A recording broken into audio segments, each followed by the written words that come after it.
very important. Anything you do in life, you have to have financial intelligence when doing it. Even if, in terms of me being a marketer, I gotta figure out the best ways to utilize funds to achieve the goal.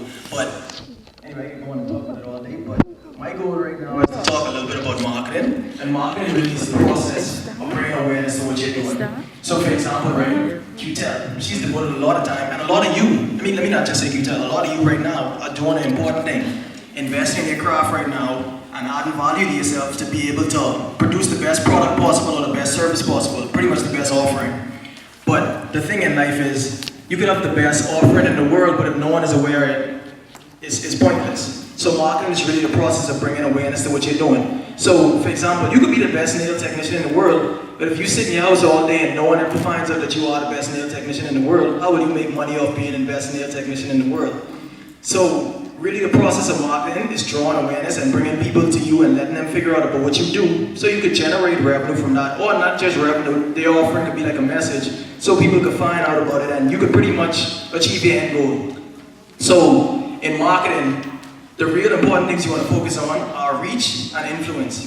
So I'll start with influence first. Influence is pretty much, if my message is to reach someone, it gets them to do something, it actually makes them take action.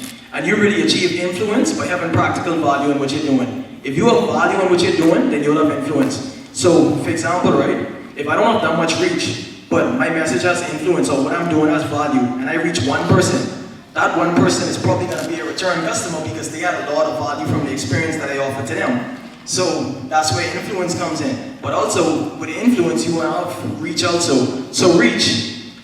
Pretty much reaches getting your message out there to as much people as possible, letting as many see it as possible so you could possibly convert that into some form of revenue or some form of exchange for what you're doing.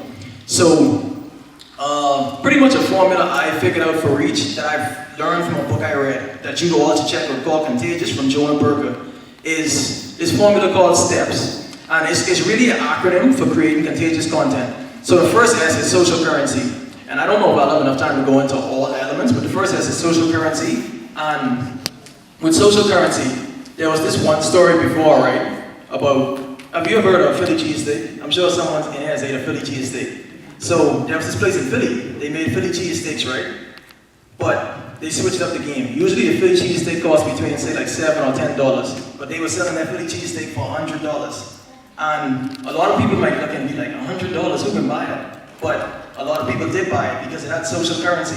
So the price of $100, usually you would think that's a barrier to entry. That would block a lot of people from saying, let me buy it, right? But instead of blocking them, it made them want to buy it because they wanted to have that social currency of saying, I'm the one who bought the $100 Philly cheesesteak. They pretty much wanted to go around and brag to your friend. A simple example of that would be someone over here who might not have that much money going and buying like a on-the-air car, like say like a 2019 something, a car, right? Just so they could drive around, even though they suffer and they probably can't eat, they skinnier than me, and you know I'm skinny. They can't eat or nothing like that, but they going out to buy this so they can have that social currency to be like, yeah, you see I got the car, right, blah, blah, blah. Probably go try to show it to someone to impress them or something like that. And that's really social currency, and that's the first S of STEPS. The second letter is T.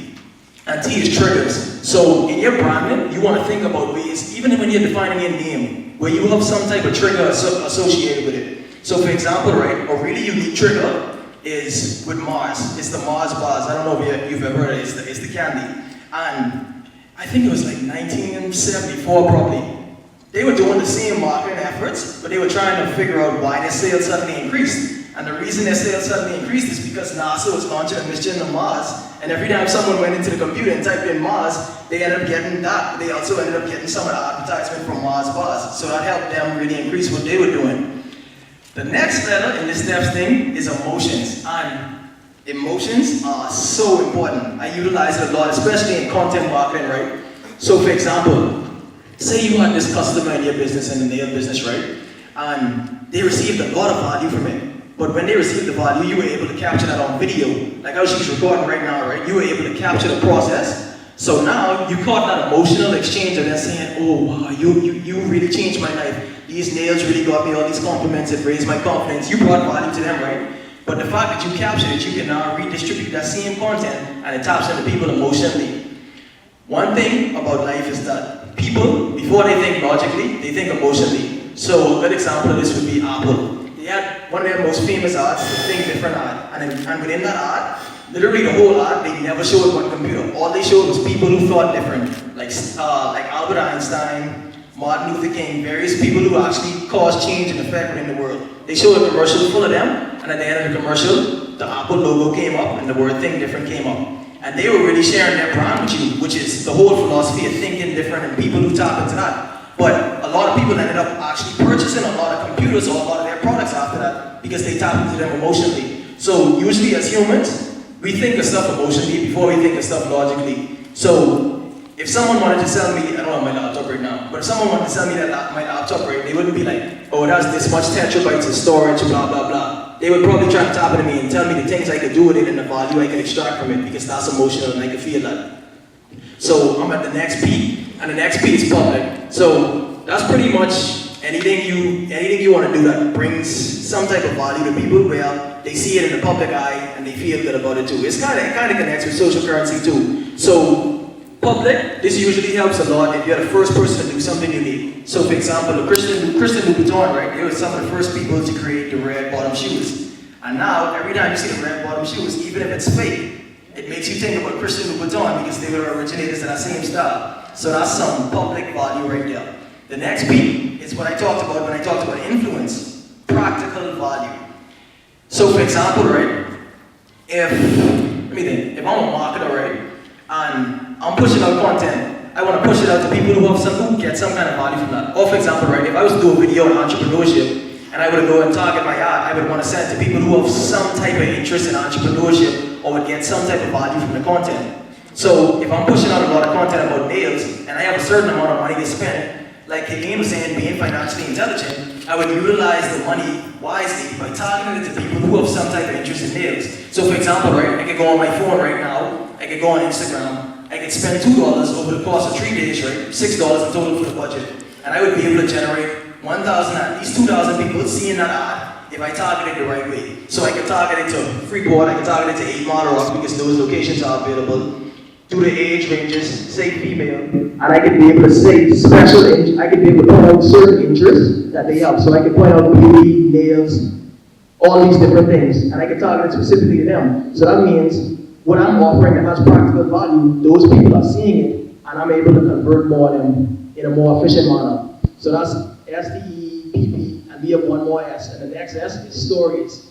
And one example in the book, Contagious, that we talked about this is, okay, there was this story where these people went into the civilization, right? And they were trying to figure out how to attack the civilization. They had a lot more people than them. So what they did is, they took a Trojan horse inside there, and it was like a statue. But inside that statue actually had their army within it. So they put it in there.